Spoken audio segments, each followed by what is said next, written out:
Let's start. Come on, nobody gives a shit. So let's start. Let's start from number 8, because I don't have 10. I don't even know if it works. Let's see. I don't know. I set this up. It's very simple. It's just images. Let's go.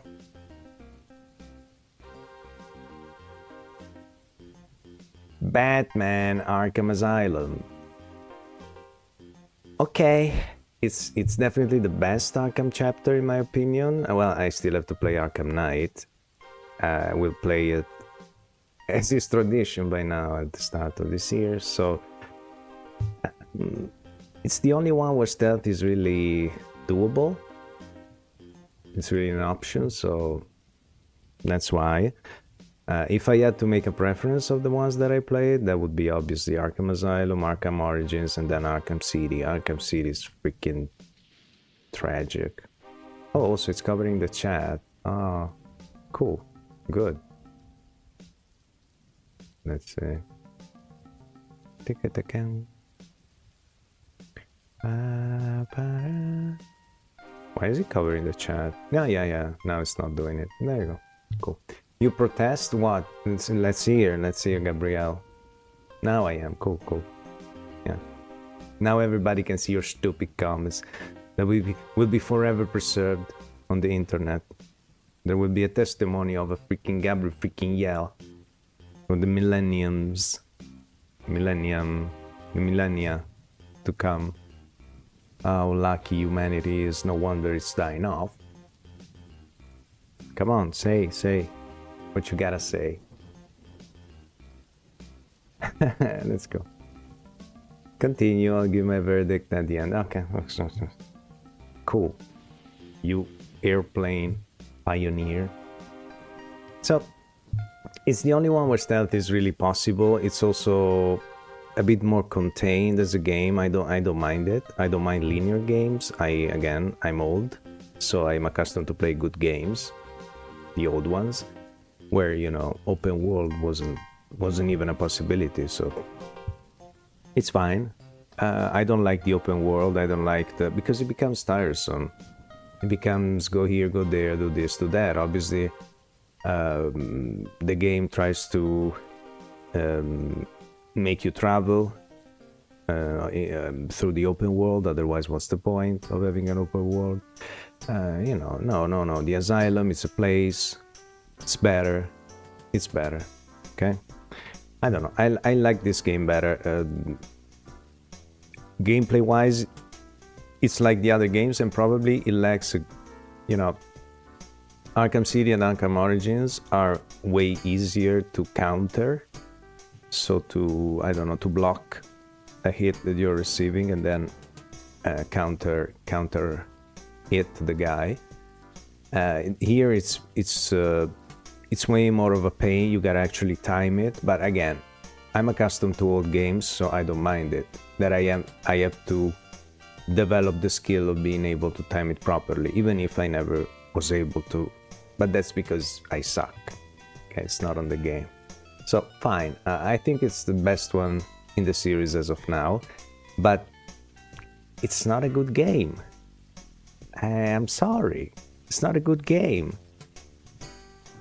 It's very tedious. The gameplay is not particularly interesting. How is it called? There's a name for that kind of combat. What's the kind of combat called? The kind of combat of the Arkham trilogy. Highly choreographed. Free flow. There you go. The free flow. The free flows suck. You have very, very bad control over it. It sucks. The detective parts are completely uninteresting, but it's fine. I mean, when I think of Batman, I don't think about detective. I think about stealth. And in Arkham City, it's impossible to stealth because as soon as you approach somebody, like you're in the neighboring palace, apartment block, the enemies automatically get locked on you. They start shooting you. Fuck. Also, the game progression is not interesting. They just become more and more of a hassle to take down. They start to pick up armor, they start to pick up counteracting weapons. I don't know. There's also a shit ton of games like this, right? By now, this is the same as the Spider-Man games. The upcoming Wolverine game will have free flow. It's I don't know. I don't like it. It's not bad. It's in the top. It's in the top, so it's a good game. But it's not as good as they say. Okay, let's say it like this. Oops. My bad. So. Yeah, this needs to stay in here, really. Okay. How am I gonna do this? I don't know. I'll have to manually do the countdown. 7. Number 7. Oh boy. Magnus. Cover your eyes. Because number 7, if he catches it, it's Limbo. Tasto. Yes. Limbo. Yeah. We tried to 100% this year, huh? I tried to do the run dying 5 times or less. I wanna try it, come on, I miss just that achievement, and it's a game worth 100%ing. So again, it's a good game, it's not a bad game. It's very run-of-the-mill though. It's very standard, I don't know. Which is not, again, it's not bad, it's fine. It's actually, you know, a nice game to do. Still better than Little Nightmares, for sure. It's still kind of standard, you know. I'm also a fan of these kind of games, right? Puzzle platformer are probably my best games in terms of how much I enjoy them and how good I am at them. Fine, cool, good. If Little Nightmares is a 6, to be generous, out of 10, this is clearly a 7, 8. Maybe 7, 7.5. So, 7th place. You had more rage in Limbo than in Batman. No. Hard to believe. Now, Limbo has its bullshit parts. I remember especially when at the end, when it starts rotating, like the bonus levels in Sonic, right? Start going around and around it. You have to freaking put crates on a freaking corner, and then you have to jump, and that's kind of BS. It becomes more and more of a BS. Yeah. Okay. Thank you, Gabriel. Yeah. It also becomes more and more of an impossible game without reaching the levels of I don't know. Not for broadcast, those kind of impossible games where it becomes really impossible in the end. It's not impossible, but sometimes the game just wants to fuck you, and again, that's not good. I don't like it. Yeah, that's Limbo. So number 6, who's gonna be the number 1 though? I don't know. I don't remember actually. Number 6, oh, that's a good one. Tasto. Resident Evil. Yeah, this is a game again that I never played back in the day. I probably played the first level, you know. If you were alive in the 90s, you tried Resident Evil, you finished Metal Gear Solid, you liked Silent Hill, you know, and you listened to Nirvana. So... and you never get a pension from the state. So, decent one, yeah. Number 6, again, better than Limbo though, huh? That's the thing. Resident Evil, yeah, decent. It's decent. It's actually an enjoyable, nice little game. I also don't mind the tank controls, which is something that probably, you know, younger people struggles with. And that's such a sign of the time. Like, it's clear that I grew up with it, because I don't mind it, but I perfectly feel and understand the clunkiness and the problem with it. I'm just accustomed to it in a way, you know. I drove that bicycle as a kid, so I can pull it off. at the second episode of the series. Still takes time, but yeah, nothing to say. And yeah, it's a run on the of the mill, you know, your standard action game. Very nice. Avoiding zombies is actually possible and very much doable. They are timed in a smart way. The game is clearly built to let you do it, to make you do it, which is good. It's not the same in Resident Evil 2, I feel, for example. The zombies come right at you. You can't lure them, or maybe I wasn't able to find a way, I don't know. You just have to shoot them, okay? It's very, very well balanced also, very surprisingly, but again, not really surprisingly. It's a game from the 90s, so it's a good game again. The story, it's campy and it's fine. It's not even exaggeratedly campy, so it's fine. Again, it's a good game.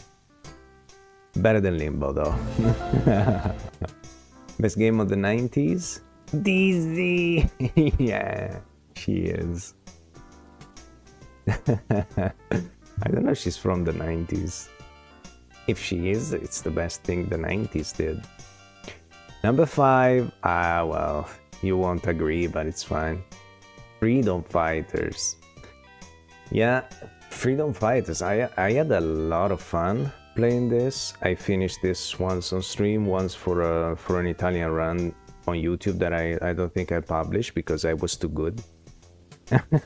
No, because I did it right after playing the game on stream, and so I was kind of accustomed. There wasn't really not much for me to say. My commentary was really useless, so I think I'll redo it maybe in a while when I'll have to remember how to play it. It's a surprise because it's from the same guys, IO Interactive, the Hitman guys. It has its quirks. You need to understand how to play it. It's not immediate because actually playing Blood Money after that, and you know, I recognized many elements, but I already did. Also the save files, the fact that there's the temporary save files, you cannot actually save until you finish a mission. It's very punishing because missions are very long. You make a mistake. I make a mistake? No. Missions are very long, but it's also very interesting how they are built, the missions, because you have an objective to basically free. You are demanding what? What are you demanding? It's very nice because you have this main goal, like liberate a place. But to liberate a place, you have, how can I say, a linked place to that place that you have to also free to be in order to liberate, to free the goal. So you can really plan it. That was also very nice. There's obviously a better route, you know, the golden path to do each mission, each goal. But it was a lot of fun to kind of try to understand it due to many reasons. Okay, so you have interlinked maps. Okay, so you have to free a building, but to free a building you have to I don't know, free a power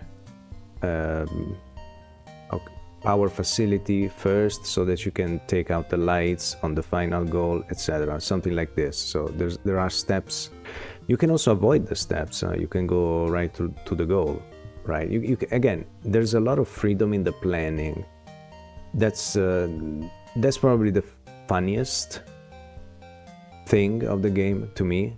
It was because, you know, I like to use my brain because I have a brain, guys. So I don't know, you clearly don't know how it feels to have one, but you kind of want to use it when you have one. So that part of the planning was very nice. It's a tactical shooter, third person, so that's also good because it's third person, best shooters, because you have, with the third person you have the ability to see your surroundings, so you can plan stuff for real. You get a different feeling, which I prefer. You have companions, you have other soldiers with you that you can give command to, you can command around, you can tell them what to do, and they're very simple, but they're very effective. Maybe exactly because they're so simple, right? The aim, oh, you remember? Nice, Gabriel. The aim, actually, I did, because the first time you encounter it, it's jarring and it's bullshit. There's something wrong with aiming. But then you get a feeling for it, strangely enough, and then I think it's actually on purpose. So it's not a bad aiming. It's aiming that's well, basically the point is that if you use a pistol, if you aim like 10 meters from where you are, you're not gonna hit. You never know, you aim at a point, you never know if you're gonna hit it. The pistol is gonna shoot whenever, wherever it feels shooting to. But with an assault rifle, for example, which I guess it's thought to be a weapon more for a mid-range, that's more accurate than the pistol at mid-range, for example. The shotgun is, it's the short range, it's, nothing to say about the shotgun, but so it seems like every weapon has its aiming easiness. So if you aim mid-range with a pistol, you're likely gonna miss. It seems random though, you sometimes you hit, but you likely miss. But if you go for a very near headshot on a soldier, you're basically always gonna hit. Like that feels like 90% accuracy, as opposed to 10% accuracy at mid-range. So it actually makes sense in the end. But yeah, the first time you encounter it, it's bullshit. But I guess, it's a very old game. It's from 2K8 or something. So probably back then that was a workaround to give you different aim accuracies for different weapons. So I actually end up liking it. At least it makes sense, then you can like it or not. Then that's up to you. But it seems like it was thought to be like that. So yeah. The aiming was a problem, I guess. At the very start though. Then I have a brain again, so. But yeah, it's a game. This is from the out of my comfort zone period when I played some shooters, and I played some very, very minor shooters. Like I never heard of Freedom Fighters. I didn't know that the guys from Hitman made a shooter, a tactical one, of all shooters. Lovely game. It's a very interesting game. It's as clunky as every IOI game, like the modern Hitman, but clearly it has the same clunkiness of the old Hitman. Again, I'm an old guy. I don't need everything to be perfect. Oh no, there's not enough sugar in my coffee. No, it's fine. It's fine. I can live. I can adapt. I can overcome. I'm an old man. I got no abs, but I got that ability to save stuff. Number 4. Another out of my comfort zone game. Home from the Revolution. Number 4. It probably deserves a better place. Home from the Revolution is a first-person shooter. The premise of Freedom Fighters is that the Soviets invade the US. They come with the submarines. They take control of New York, and you have to liberate it, to free it. And then it's when you free the goals, basically, of every mission. Homefront: The Revolution shares the same premise, but it's the North Koreans. Nobody expected the North Korean invasion, right? And they invade the US, and you have to free Philadelphia. It's the same kind of principle. There are zones you have to free. There's different kind of zones, and the game immediately throws you in a nobody's land zone, which is incredibly nice. The atmosphere, the feeling was immediately lovely. You're out there in this gloomy, dark world of destruction, and you're out there. And again, the game leaves you free to do whatever the fuck you want. You have abs, just not like Brad Pitt. Oh my god, yeah. That guy is 20 years more than me, I think. Well, if I were an actor and all I had to do was taking care of my body, maybe I would be like that, right? Nah, I wouldn't, because I still wouldn't give a fuck about body. Number 4, yeah, it deserved better, really. Yeah, it deserved better. I'm gonna play the DLC right away.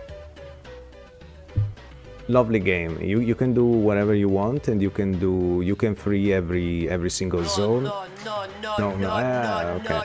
Yeah, I can understand that. I can understand. I would probably agree if I were seeing this.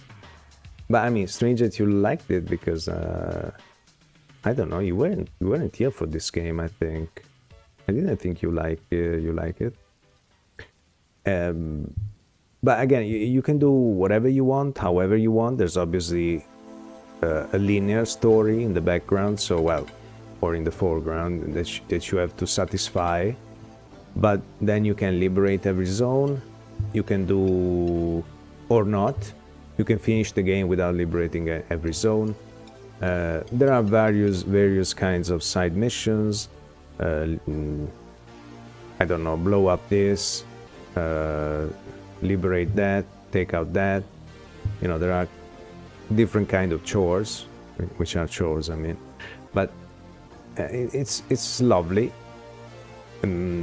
There's a knife as a companion arm, weapon that you always have, and you know, that's basically the only weapon I used. You can go sneaky, you can go stealth, in most cases. There's still one of my favorite tasks was to liberate a zone where you have to take out 3 snipers, and you can sneak that very, very nicely. I took out all of 3 with a knife. Lovely. The atmosphere is great. The gameplay is good. There's a big problem with enemies. They zigzag very jarringly, like they seem glitchy in their movements. Like they go straight and then boom, they turn left. And when you try to aim at them, that's bullshit. The movements are very unnatural. But again, you got your knife. What do you care? Sneak behind them, like a Batman would do. Well, not the Arkham City Batman, but you know. This is the best one. It's on the top 3. Yeah, sure. You didn't like that either. Come on. Gabriel acting as the big guy. You weren't even here mostly. Number 3. Who's number 3? Ah, okay. Man, maybe Magnus, you can be fine with this. Inside. Number 3, yeah. Because in the end, Tasto. In the end, puzzle platformers, I mean... No, it's fine. Oh, you thought this was gonna be the number 1, maybe? Nah. It's not number 1 worthy. Still, very nice game. I prefer this over Limbo. I think the story is better. Maybe the art even. I mean, the art style, but you can't really compare them, right? Limbo is very specific, and you know, it's black. It's black over gray. So this is a bit more colorful, but fine. It's a puzzle platformer, so I liked it. It's a good one, so I liked it. It has those, you know what? it has those very long scenes of nothing between a zone and the other, where you just run for 3-4 screens, something like that, you know. Nah, that kind of bummed me off a bit. But you know, the gameplay parts, the juicy meaty parts are very nice. It's a very nice puzzle platformer. I must say that I don't know, the world, I preferred Limbo maybe. The dark, creepy stuff, the guys, the Gabriels that were trying to kill you. I don't know. This is a bit more, maybe a bit more standard. The scientists, it's a bit more Little Nightmare-ish. Yeah. But I mean, good game, great game, number 3. Not GOTY though. Not Game of the Year material though. It's a pity. But yeah, good game though. But number 2. Come on, let's make this quick. Nobody cares, come on. Oh well. Resident Evil 2. The problem with Resident Evil 2 is that there's just a couple of bullshit stuff. The part with the freaking crate that you have to push the button, that's bullshit. That's bullshit. You gotta make the thing quicker. I mean, I must be able to time it. If it takes 10 minutes to go from one side to the other side, it's gonna become too random. You know, in the meantime, the monster is gonna run up to me. I need to evade from me. I need to prepare him. He needs to be in a certain spot. But fine. All in all, I had way more leeway than I thought. It's a reasonable position because, you know, it doesn't have to be in any particular one, just on a side. So I could have made it simpler myself, but still, it's a bullshit gameplay moment in my opinion. And also the big boss, the final big boss, because there was, in both cases also, there's not really anything to it. Also, the guy was unmovable. I shot him the whole game. I tried to deal with him the old game. I tried to flame him, shotgun on the head, nothing. So the third time you understand, okay, this guy is invincible. I just have to run away. Now, in the final boss fight, I can actually shoot him. That's actually gonna do something to him. Still not kill, still not wound, but it has a function. What the fuck? You taught me the whole game that the guy's untouchable? And now I need to understand that I can shoot him to obtain an advantage? What the fuck? He was unmovable. He wasn't even pissed during the game when I shot him. And now I get an effect on him? Okay, so that's bullshit as well. Fine though, it wasn't too much punishing, you know, it wasn't Dead Space kind of bullshit. Also it was just 2 occasions. Other than that, I mean, the game is perfect. The gameplay is fantastic. It's incredibly simple. You use 2 buttons, huh? But good, you know, good. It means there's no bullshit, there's no useless bullshit.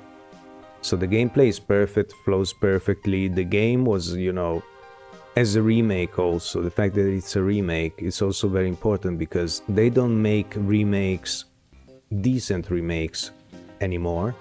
Maybe this is good enough to be a good remake, but, you know, remakes usually are worst versions or just the same but ported. Like Metal Gear Solid Delta, right? Which is the exact same as the old game. What's the point of a remake? Instead, this is a very meaningful remake.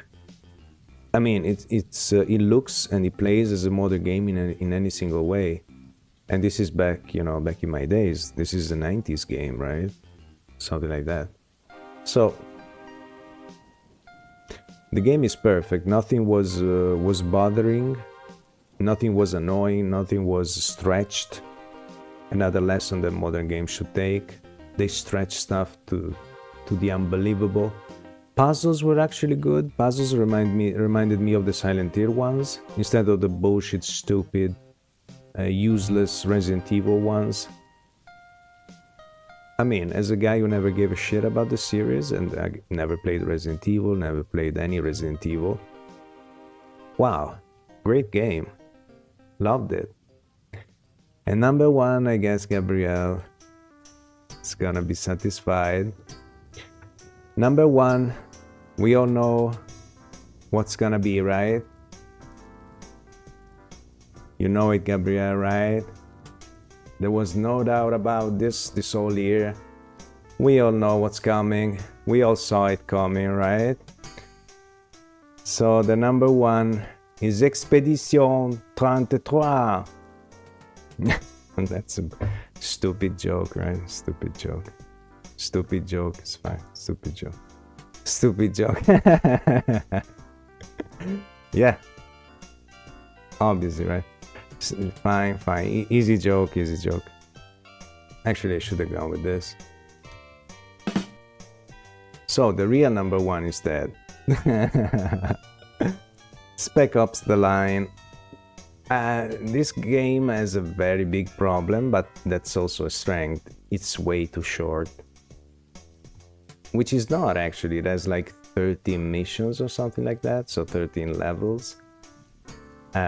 So it's actually long enough, but it feels too short. And when a game feels too short, you wanted more, you know? Yeah, nice. Nice that you agree, Gabriel. This game, like XCOM The Bureau, is a game that, well, the story is actually kind of interesting because Spec Ops was a series of games much like COD, Call of Duty, the very first ones, America's Army that I showed on stream once. One of those very early military shooters. And the owners of the brand got, they closed and they went out of business. The brand changed hands until it came to the guys who produced this, which are actually Spec Ops The Line. Yeah, 2K. So Firaxis is 2K as well, right? The XCOM guys. Until 2K acquired the Spec Ops brand, and they wanted to reboot it, to give it a new launch. So the game basically was assigned to some developers. Then these developers went out of business, so they got absorbed by another developer. I think like big ones were involved in this, like Crytek, something like that. I don't know. Then the game continued to be in the hands of developers that couldn't actually develop it until 2K said, okay, we're back to square one. We weren't able to produce this game. They contacted this Yaga developer team, which is from Germany. Yeah, based in Berlin. And they say, 2K said, make a game make a Spec Ops game. Okay, blah, blah, blah, blah, blah, blah. Listen, we can't wait anymore.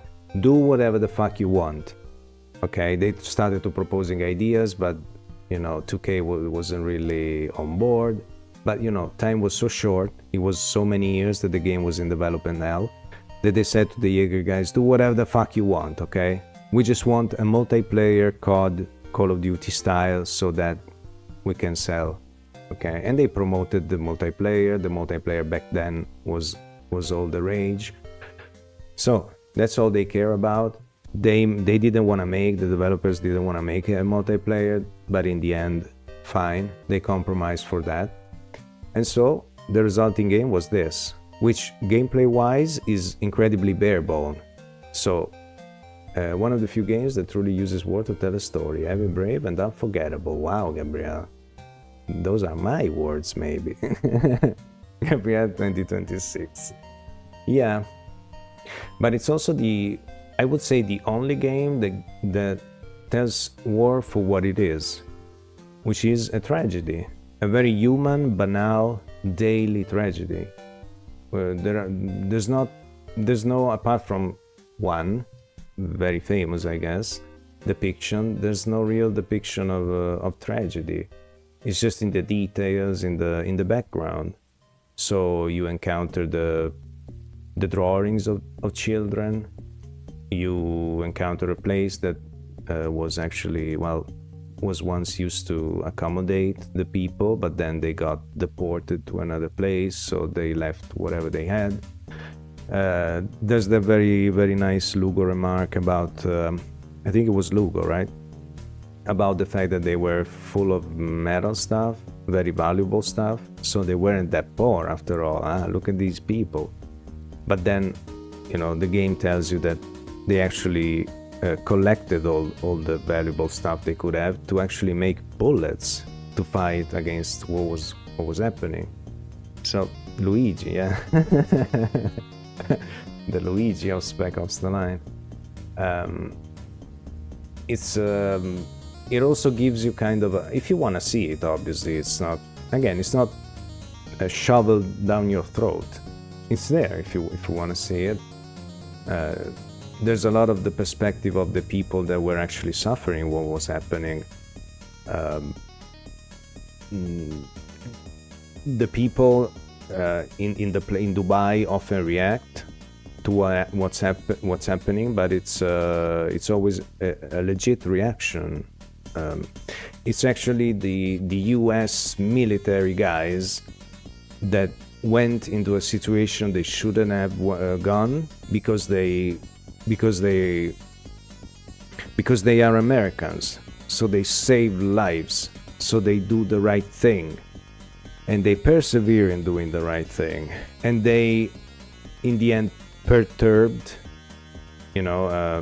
messed up right from the beginning. They mess up a balance that was hardly obtained by the people who were actually in place and who were dealing with the stuff. What do you think of the progression on the map? I think it's very nice because in a way it gets worse and worse. You also go down and down. There's always this progression from the top to the bottom, which is very, I guess, very meta, right? You fall down a lot of times, which is also probably the falling down of the mental state of of the main character. Yeah, it's perfect in every way because it's meta. Everything you experience, everything you see, the progression of the game itself, the progression of the map, the progression of the gameplay, I would say, which is really, again, well, fine. Yeah, it's all very meta, and it all makes sense in the end. And also the question that it asks you in the end is very poignant. It's very meaningful. And it's a very meaningful choice, whether you decide to do one thing or the other. It's a very meaningful choice. Obviously, again, it was a game that had to come out. They couldn't do all they wanted. It kind of shows the villain, and also, the plot twist at the end is very... It's bullshit. I mean, in any other game I would have considered it bullshit.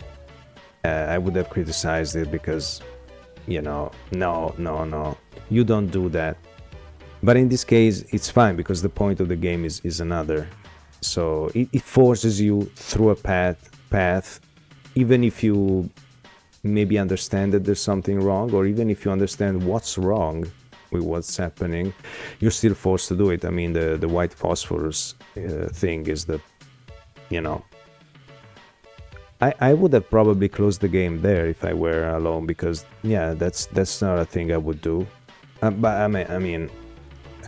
I don't have a high opinion of shooters. I have the worst opinion possible of Call of Duty and those who make it. Actually, recently one of the Call of Duty guys died, right?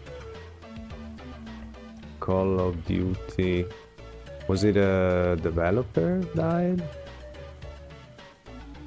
Yes, co-creator and Respawn Entertainment founder Vince Zampella died at age 55. Thoughts and prayers. So yeah, what was I saying? Well, I have the worst opinion of those games. So to me, a game like this, it's exactly what a shooter should be and how one should talk about war. Because war is a tragedy. And, you know, again, I remember when the Russian invasion of Ukraine happened, and some Ukrainian was trying to tell me, you wouldn't believe what the Russian soldier did. No, I can believe, because that's war, and that's why you don't do it. Obviously, I mean, the Ukrainian person couldn't do much about it, but that's why people shouldn't make war, because that's what's happened. What happens? Speaking the same language, I don't know. About this specifically, I don't know. I hope. I would like.